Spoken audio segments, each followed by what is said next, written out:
This week's episode of the TribCast is brought to you by South by Southwest.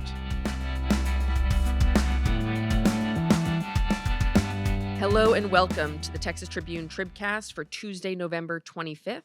I'm Eleanor Klibanoff, law and politics reporter. Basically redistricting reporter for the Texas Tribune. One and the same. Yeah, one and the same. Joined this week by special guest host, politics editor Jasper Scherer. Jasper, how are you? I'm good. Thanks for having me. I feel like this is the appropriate topic to be discussing. It has dominated our work lives, so glad we're doing it. I feel like we both need a place to process through what has happened in the last week. Therapy session. Yeah, therapy session. Matthew is having probably an actual therapy session, and is off for the week. Well deserved after very busy TribFest. But for those of you traveling for the holidays or looking to escape your families for about 40 minutes, we are here for you to bring you into our weird family of our feuding uncles, Jeff Brown and Jerry Smith. We're going to talk this week, obviously, about redistricting and just sort of walk through where things stand. But it's been a crazy week or so. Yeah. The last, as they say, the last week has been a crazy year.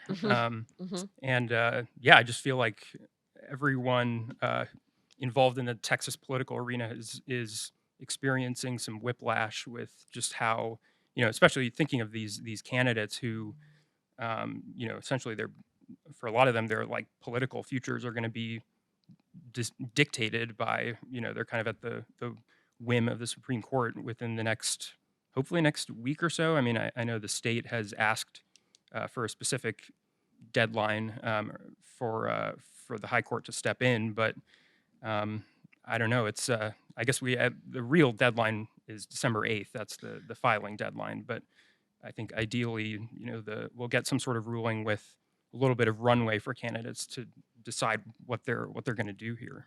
Yeah, hopefully. I mean, where it stands now basically is that to walk us through this, last Tuesday, the district court, with a 3-judge panel, issued their ruling basically saying Texas's 2025 maps, the maps they drew over the summer, showed a high likelihood that the lawmakers engaged in racial gerrymandering in drawing the maps. They should not be used for the 2026 elections while sort of that case proceeds onward through the legal system. Right, which could take months, years. Yeah. Like we just had the hearing for the 2021 maps earlier this summer. Right. So they were like, while we sort that out, just go back and use the 2021 maps that, again, are still under legal review. But right, and also still, also a partisan gerrymander, but, I think we would be remiss if we didn't point out that it's still both of these maps heavily advantage Republicans. We're just talking about one that would potentially advantage them even more. Right.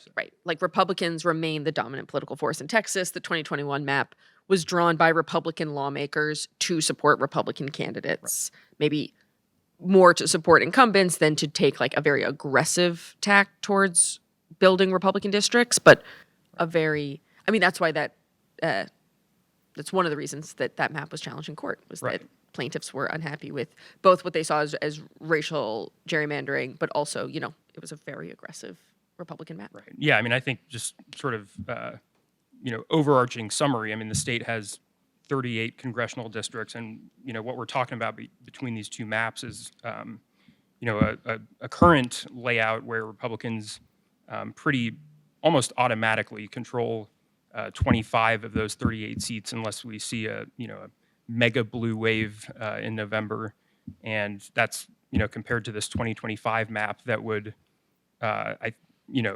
secure up to 30 seats for Republicans. I think maybe somewhere in the ballpark of 28 to 30, depending on how I think those two South Texas districts are kind of the most iffy for Republicans, which we can talk about. But we're kind of talking about a sliding scale of like a 3 to 5 seat difference. Right. Yeah. Which could make a huge difference in the U.S. House. It's a little bit less. I mean, to these candidates, it's relevant in Texas, but this is much more of a national situation. That does happen to be roughly the margin of how closely the House is divided right now. So there you go.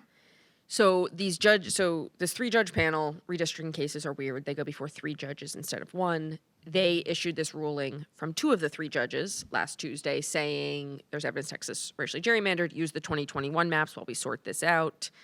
Unsurprisingly, Texas appealed that to the Supreme Court. Again, redistricting is weird. It goes directly to the Supreme Court. We can talk about what the 3rd judge had to say, but that's sort of less relevant to the timeline of events. Did he have something to say? He had a few things to say. He weighed in. Supreme Court Justice Samuel Alito, who oversees cases from Texas or emergency orders from Texas, stepped in, granted a temporary administrative stay, sending Texas back to the 2025 maps on Friday night while they figure out whether or not what map they want Texas to use while all of this proceeds. And so we are now currently in the waiting game.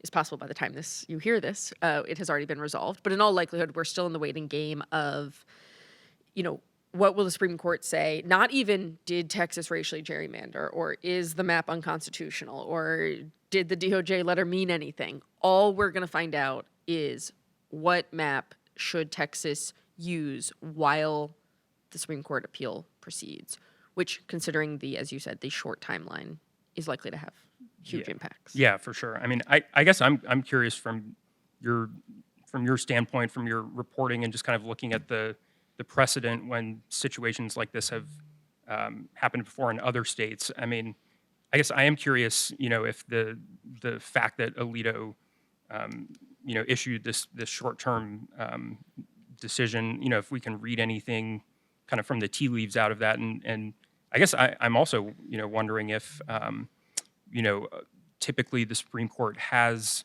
established in the past that it will, lean in the direction of stepping in and, keeping the maps on hold, for the upcoming election cycle versus,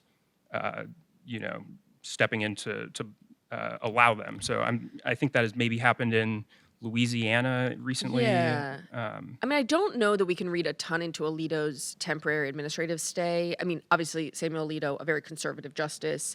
There's been this sort of conservative effort, or the conservative justices on the court have been increasingly opposed to some of the racial gerrymandering arguments that have been brought in front of them recently. So, if there is a tea leaf to read, it's that Samuel Alito remains a very conservative justice. Right.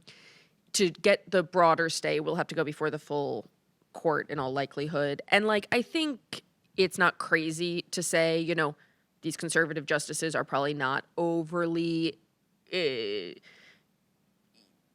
sold on the idea that these racial gerrymandering claims will hold up in court. They've basically taken very different approaches on a case-to-case basis in other states, which I guess is what you would want your Supreme Court to do, right? They are not, it's not as easy to say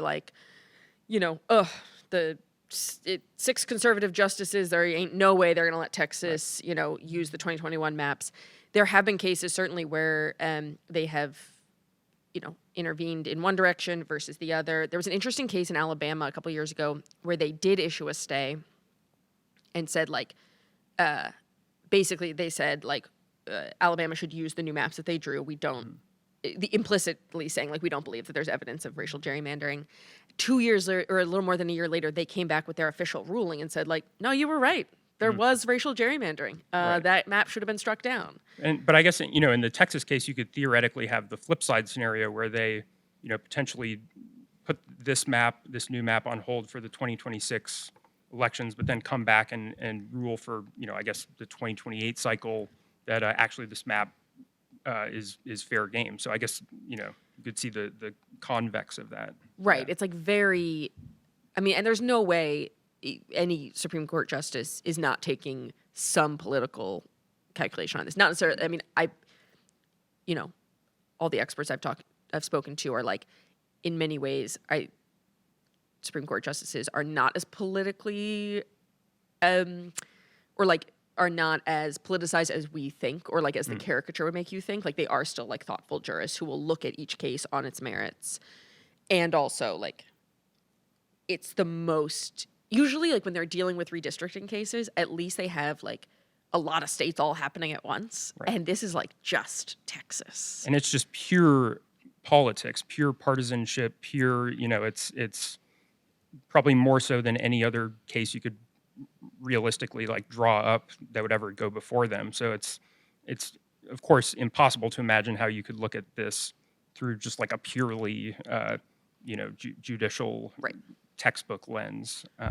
So it strikes me that I guess the court has also established essentially that when it's sort of a 50-50 situation, when it's kind of up in the air whether racial gerrymandering has occurred, that the court should err on the side of like giving the state legislature the benefit of the doubt and and sign off on the maps. But I guess in this case, what we're talking about now with the Texas maps, the question before the court is not, as it stands right now, it's not on the merits of the maps. It's just whether kind of almost it's like a logistical consideration whether they should be paused or not.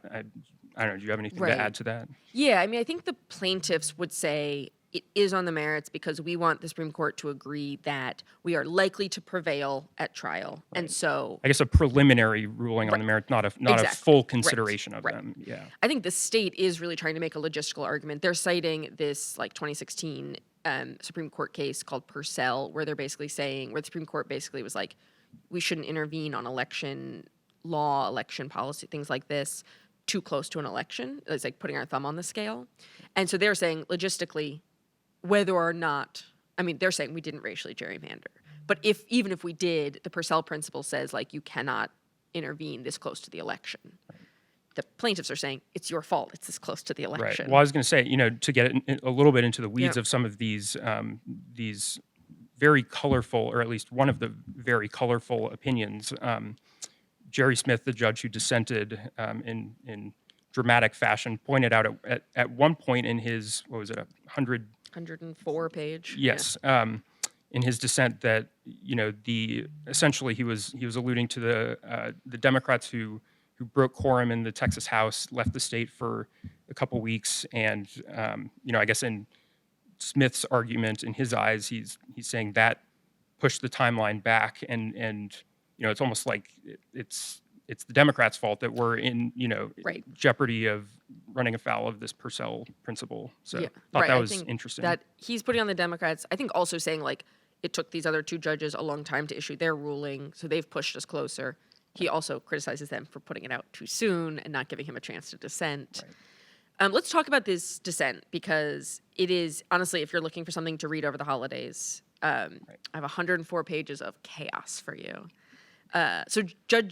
We should say, like, when the ruling first came down, it was from Judge Jeff Brown, who is a Trump appointee, former member of the Texas Supreme Court, clerked for Governor Greg Abbott, appointed to the Supreme Court by Rick Perry. By all accounts, I mean, and he was appointed by President Trump during the time when President Trump was like really, with the guidance of Senator Ted Cruz and John Cornyn, like appointing really, really conservative judges to Texas courts. Right. He was like part of this class of very conservative judges. Held in very high esteem from all the people who have appointed him to stuff, and just everyone involved in the conservative ecosystem, it seems like. Yeah, absolutely. Up until recently. Up until recently. But he issued this ruling, and he was the author of it. The other judge, David Guadarrama, was appointed by President Barack Obama.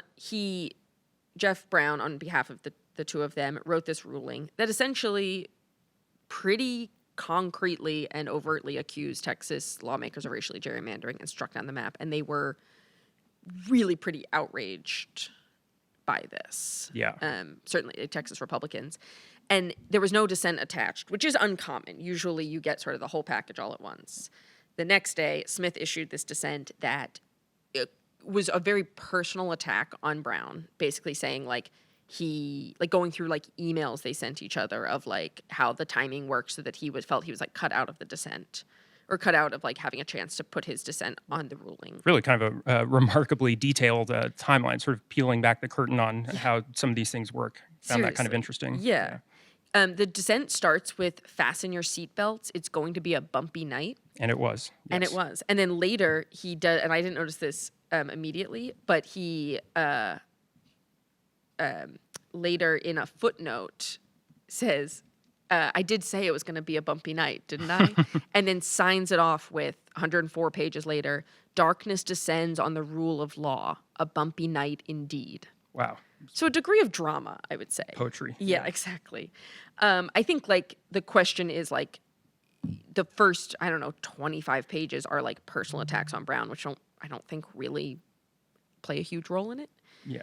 The other part is a main character in the dissent is George Soros, who's Certainly. not Yeah. involved in this. But who is George Soros, and why is Smith coming after him?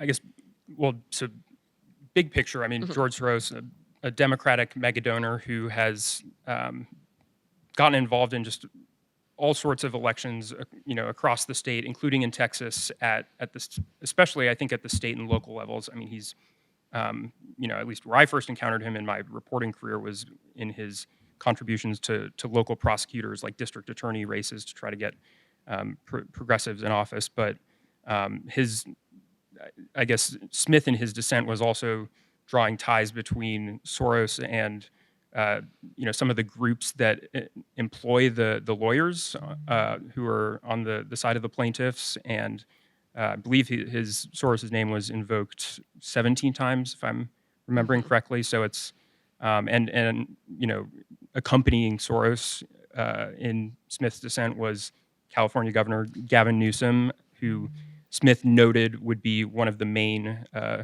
beneficiaries of this decision, referring to the to California's fairly recent move. At least recently, the voters in the state signed off on the Newsom-led plan to respond in kind with a gerrymander that would net 5 seats for Democrats in California.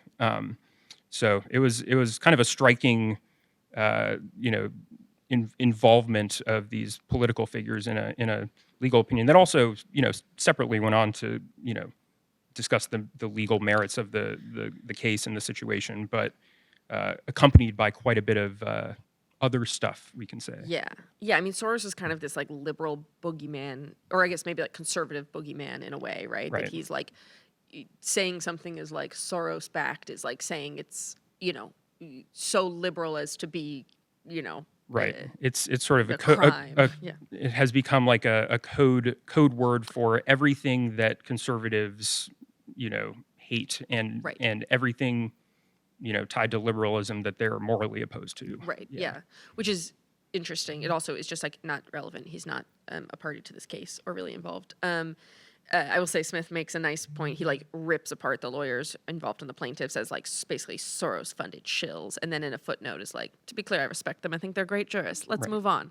It's a wild dissent, but Yes. I got this question frequently in my email and in my tweet mentions or X mentions. So I think we should discuss it, which is like, a lot of people are saying like, oh, well, like if the courts allow California's redistricting to go through, but they strike down Texas's, like only the left gets to redistrict. And it's like, the facts of these redistricting cases are so specific, and there's certainly already California has faced legal challenges and probably will still, but it's like, these are not the same thing, right? Yeah, there's totally different things under consideration. And I guess we should also point out that the passage of California's map is not in any way contingent upon the Texas map. I know that was coming up a lot, and there was maybe an initial provision in the California map legislation that would have made it contingent on the Texas map. But I think they're fully separate in that sense, and also just in the set of facts that the judges will be considering in both cases. I guess there are also some things that we could probably unpack from Smith's dissent if we're just thinking about how the Supreme Court might come down on Texas's map and some of the things they might consider. And one thing that you highlighted in one of your stories was that Smith was really pushing back on this. I mean, this is kind of the crux of Judge Brown's his majority opinion, where he was saying that Governor Abbott's comments in the lead up to redistricting, where he was talking about this, Department of Justice letter that we've written about and that you've talked about probably ad nauseum at this point on on the podcast, just specifically singling out this issue of coalition districts where multiple racial groups can band together to form a majority to bring challenges under the Voting Rights Act. Governor Abbott's invoking of that letter was a big part of why Brown ended up deciding that yes, this did amount to racial gerrymandering. And so Smith comes in and says the fact that Abbott's comments about, because he also mentioned Hispanic districts, Right, Hispanic majority more Hispanic districts, right. He was saying that I guess Abbott's comments about Hispanic districts came after the first version of the map was drawn, which Smith said shows that Abbott had, quote, adjusted his rhetoric to defend the map in a forward-facing capacity rather than directing the legislature to redraw based on a race-based premise. I wonder if you could help kind of unpack what's going on there. Yeah, I think that this is the really complicated thing about redistricting, and it is part of why the Supreme Court has said if you're not sure, give the legislature the benefit of the doubt. In part because this is really, really complicated, and not messing up is in many ways harder than messing up. Now, the role that race should play in redistricting is very complicated because on the one hand, the Voting Rights Act, right, is very clear. You cannot dilute the voting power of minorities. The jurisprudence or the legal analysis around that has developed has struggled mightily, I think, to figure out what is unconstitutional racial gerrymandering. How can you disentangle race and partisanship? Is it bad to say, oh, we're creating actually more districts. We're going to make it easier for Black and brown people to elect their candidate of choice. How could that be bad? Well, the constitutional claims are you really can't take race, you can't unduly take race into account, period. Right. And the argument that Brown is making is that it is clear from Abbott's comments and the comments of several state lawmakers that they were trying to create these majority Hispanic districts or these majority Black districts to sell the map, basically to cover up their partisan aims. Mm-hmm. And the main thing he points to from this is that those districts are all 50.1% Black, 50.2% phrase Hispanic. Bare majority was used. A bare majority, right. And that is to Brown, and certainly to the plaintiffs, but to Brown, evidence that they did not accidentally create these districts for pure partisan gain. They intentionally created slight majorities so that they could, as they did, go to the media and stand on the floor of the House and say, how could this be bad? Right. We have created these districts. Right. Before we move on, let me shout out our TribCast sponsor. Be where the future unfolds at South by Southwest 2026. Get 10% off your innovation badge when you use TribCast 10 by January 7th. Join the creatives shaping what's next at southbysouthwest.com/TribCast10. Offer valid through January 7th. Discount applies to badge price only. Excludes applicable fees and taxes. Cannot be combined with other offers, discounts, or promotional codes. Badge purchase subject to credential terms and conditions. I have to get faster at doing that last part, like I'm in a pharmaceutical ad. I thought it was okay. Oh, thank you. So yeah, I think this question and Abbott's role in all of it is an interesting subplot. Yeah. Yeah. Yeah, I think as this was unfolding, we thought, just kind of talking in the newsroom, that, it seemed like a potential item that could, come up, in court once this was inevitably challenged, but it wasn't really clear if, the judges would interpret it that way in the sense that,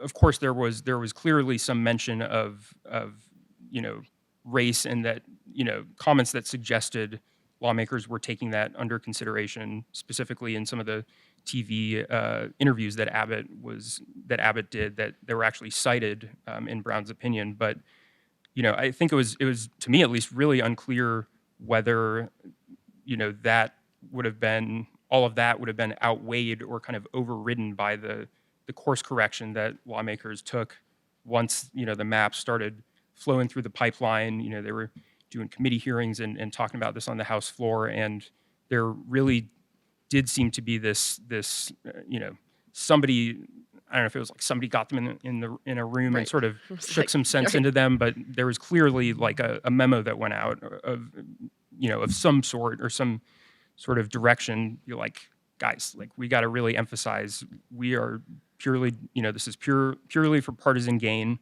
But you also saw, while that is true, there were also even some situations where lawmakers reverted back to talking about race on the House floor, and I thought that was really interesting that Brown brought that into his opinion, talking about um, State Rep Todd Hunter, the kind of head honcho of the House's redistricting push, who was kind of unprompted going through all the again, to your point, it's kind of a confusing situation where, in this case, Hunter was presenting it as a positive that these districts were increasing minority representation. But I guess in the eyes of Brown, it's you're considering it, whether it's being framed as positive or negative, and Right. that ended up being enough to help sway his opinion. Yeah, I think Hunter, took some L's in this ruling. I think Right. certainly, like, I think just it is very, I think sort of when you look at it, like, not as a legal matter, but as a, like, Democrats were just like railing on Republicans, saying this is partisan game playing. You're trying to steal an election. You're trying to Right. steal seats. And it's hard to believe that if they had just said, like, yeah, we're Right. trying to steal some seats. Right. We want to cook the 2026 elections Right. so that we can give President Trump 5 more seats and hold the House. For sure. We And wouldn't be here. it's not to say that the Democrats didn't focus at all on the racial gerrymandering aspect, but it is sort of ironic that we're at this current moment after the vast majority of the Democrats' messaging was how this was like a power grab, and it's I wonder if I mean they did end up getting the ruling that they wanted, of course, from this panel, but I wonder if the playbook, if we get our once the 2030 mid-decade Right. Yeah. Yeah. redistricting rolls around, maybe the Democrats will focus more on probing the presence of any racial Right. considerations that Right. time. Yeah, it certainly is one of those, like, it's hard, and they have been criticized for, like, coming out before they even see a map and saying, oh, it's definitely racially gerrymandered. And it's Right. like, so I understand why they make the partisan claim. And frankly, I think in some ways it worked, right? Like, I don't know if this was actually a strategy, but if you look at where we stand now, by pushing so hard on the partisan things and the partisan angle, the result was that Republicans felt forced to sort of say, like, no, no, no, no, no, it's not partisan. No, no, no, we wouldn't do that. And it's Right. like, ooh, Right. It was sort of the politically, the political argument, the in terms of gaining the advantage in the public arena. They thought it was the best approach to right, say no, we're doing this to fix this problem flagged by the DOJ. But really, this is just pure raw politics, and really what matters is what's going to hold up in court. So they really should have been, from the outset, just purely thinking about what was going to secure a legal victory, as right. opposed to it's kind of the opposite of this is a little far afield, but I was listening to Tony Busby, Houston attorney, on conservative talk radio in Houston the other day, talking about how in the Ken Paxton's impeachment trial, he was really keeping it, like, he would keep an eye on Twitter, when he was, whenever he wasn't talking, and he was like really cognizant of how the public was interpreting the legal arguments, because the jurors were state senators who Right. were subject to the voters, and so that's kind of the opposite side of the needle. Like here, Right. it's really just you got to drive home. It's partisan, partisan, partisan, and nothing Right, else. right. And part of this is that that's pretty new, right? The Supreme Court in 2019 basically said we don't believe partisan gerrymandering is like an issue for the courts to weigh in on. So a lot of this is changing quickly, and probably changing a lot more. The other person that I want to talk about who caught a lot of flack in this ruling, actually, it's like the one person all 3 judges agree on, is Senator Phil King, a Weatherford state senator who chaired the Senate's redistricting committee. In Brown's ruling, they basically said, like, Brown and Guadarrama basically said that they did not believe he was being truthful in his testimony on the stand. Right. And Smith essentially said, yeah, no, I agree with that. But each used that point to make their own point. But it's like the one thing they agree on is that Senator Phil King, I don't think they go so far as to say he lied on the stand, but they said he was not credible or believable. Right. And I guess the point there was that what was at issue with King's comments was, his relating of his own conversation with Adam Kincaid. I think it's confirmed he's the map drawer. Yeah. He's kind of behind the hand on the mouse. Yeah, exactly. And so you put this in your story, by King's retelling, he explicitly told Kincaid he didn't, when they met one-on-one, he told Kincaid he didn't want to talk about redistricting and never asked about how many seats Republicans might gain. And then Kincaid follows up by saying King spoke openly with him about the process, and they discussed how many seats the GOP could get. So, so what was Smith? You were saying that he used that situation to make his own point. How did he use that to bolster his case for why the map should be upheld? So a lot of this comes down to Adam Kincaid, who is, as Smith notes, like, not a lawmaker and not, the governor. Like, he has no real role in Texas, but Texas essentially hired him. He's like the GOP's map drawer in chief. He's formerly the executive director of the National Republican Redistricting Trust. I think he's still the executive director. Yeah. No, sorry. Formally. Oh, formally. Yes. So and he, Kincaid testified in El Paso both during the 2021 hearing, 2021 trial, and this 2025 hearing, because a lot of this comes down to all this talk of, we never looked at racial data didn't play a role in this. Did Kincaid, as the state's sort of hand on the mouse, take racial data into account? And Brown says pretty clearly, like, yes, because how else did he land on several 50.2, 50.1% districts, of a certain racial group? Smith says, like, well, there's no evidence of that. And part of this comes down to Senator King on the stand, saying, I told him I never want to talk about racial data. He, like, a couple of things about, like, basically Senator King, it seems like, was almost trying to, like, bolster the case that they didn't look at racial data. Right. Kincaid sort of, I think maybe more strategically was able to, like, tell this in a way that seemed to exonerate him as having never looked at racial data. Brown obviously sort of didn't buy that.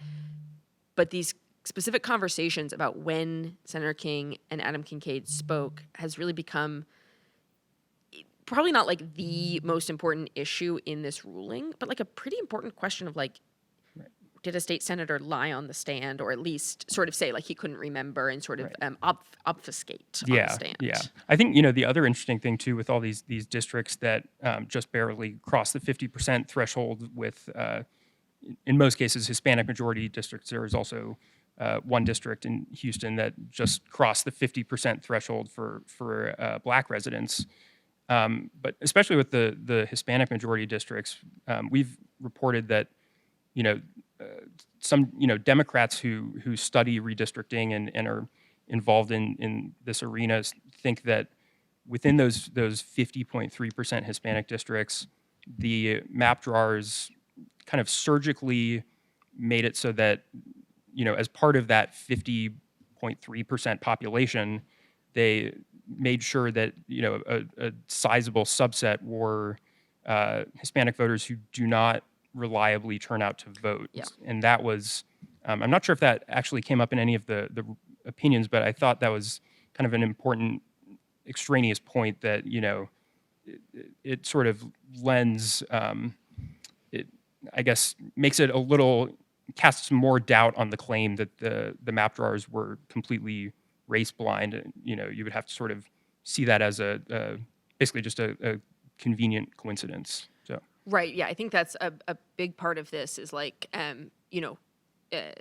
Hispanic voters, or, like, registered voters, turn out, I think, at the lowest rate of any group. Yep. And so drawing a district that's 50.3% Hispanic, if, you know that 20% aren't going to turn out is like Yeah. you have drawn a The actual majority white voting makeup, district, the right? makeup of the Yeah. electorate. Yep. Which again can be fine if you're not walking around touting that you drew so many more Hispanic districts, Right. And like you're welcome, which was Yeah. sort of the vibe that came, like, or a little bit of like stop complaining.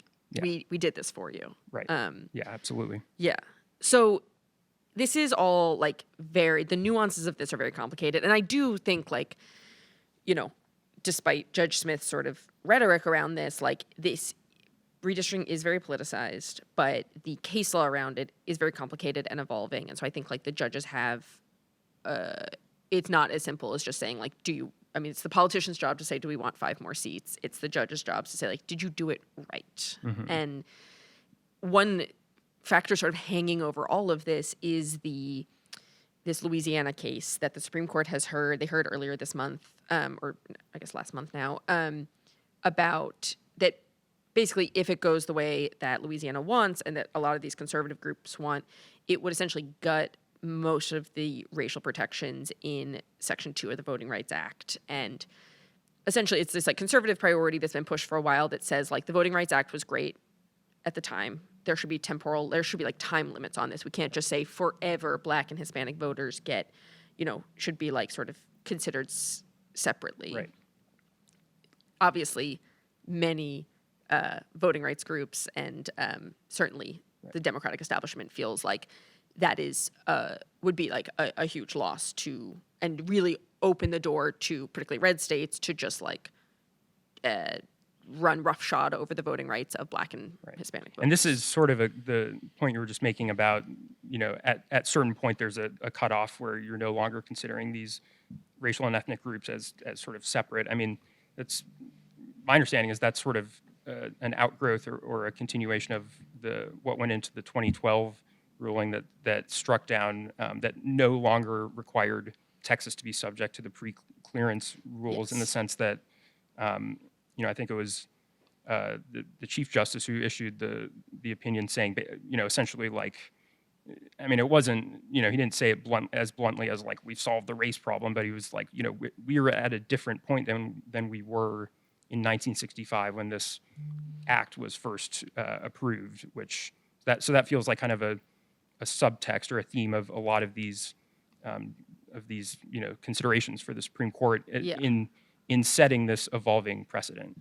Right. Like I think there's been these like chipping away of like, okay, right, like states that have a history of racial discrimination no longer need to send their maps to the Department of Justice to get pre-cleared. Right. We've had the ruling that said you have to sort of assume good intentions. We've had like other rulings that said partisan gerrymandering is like kind of okay if you can justify it as such. Like, and I think people feel like this Louisiana case is probably sort of the final nail in that coffin. Right. It is interesting to me. I obviously got my start in Texas covering like the abortion stuff, and it is so funny to me how like similar this is in some ways, where with the Dobbs case, like conservative groups had been like slowly, meticulously like finding the right case, building the jurisprudence, getting the right judges, like just like moving and they were like, we are finally going to strike down Roe v. Wade with this Dobbs case. And then Texas just came like skidding in from left field with SB 8 and was like, right, do us first. Right. Here's our plan. Right. Yeah. Yeah. And it's weird and you're not going to feel good about it. And like, it's a little legally complicated, but you're going to have to uphold it. And like, I don't think even the conservative justices were like thrilled about how any of that went down. Right. Some of them probably were, but to speak for my dear friends, the Supreme Court. Right. And now we have the same thing, which is like, again, these conservative groups have been like slowly doing this. They finally got this Louisiana case. It's finally gonna like but had to be heard a second time. Like and Texas comes skidding in out of left field being like, we did a weird one too. Right. I mean, do you think that the Louisiana case has like much potential to be affected by how would the those two cases potentially influence each other? I mean, I think certainly once we get a ruling in that Louisiana case, it will come to bear on the eventual ruling on whether or not these maps, and frankly, the 2021 maps are racially gerrymandered. They probably eventually, assuming that the Supreme Court rules the way people expect they will like end up upholding these maps ultimately. Right. But like, they are required to operate under the law as it exists right now. So you cannot sort of proactively say like, we're pretty sure we're going to uphold that. So, right. And I think, I mean, I talked to one legal expert who was saying, like, there is also a world, again, just interpreting sort of like human emotions onto these like larger than life justices, where you think like, we are about to do this. Why are you doing this like weird higher bar? Like, don't. Right. So like, there's a world in We which had all they the sort of the are chess pieces set out on the board, and you just exactly, came and knocked them all off. Yeah, exactly right. And yeah, it's like, do they sort of make this bid sort of hold on to legitimacy of, I mean, they did in that Alabama case, like I said, they did rule, I think very surprising a lot of people. That was 2023, I think, that like Alabama had engaged in racial gerrymandering. So again, the Supreme Court is not like 100% predictable on this issue, right. even if we sort of know predictably where they might end up going with this Louisiana case. Yeah, for sure. Yeah.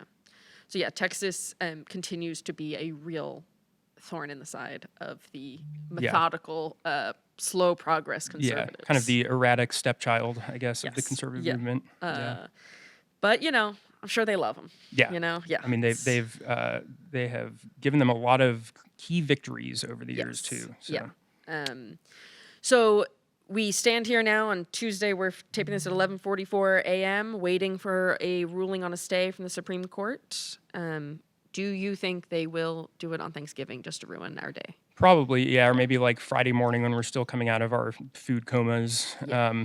Whatever the most inopportune time is, I'm bracing for that. Yeah. But I don't know. Maybe they'll surprise me. I will say, whatever you think of his ruling, we appreciated Judge Brown issuing it at a normal time on Absolutely. a normal weekday, and Judge Smith as well issued his dissent at a normal time on a normal weekday. So thank you to That's our true. friends in the judiciary for that.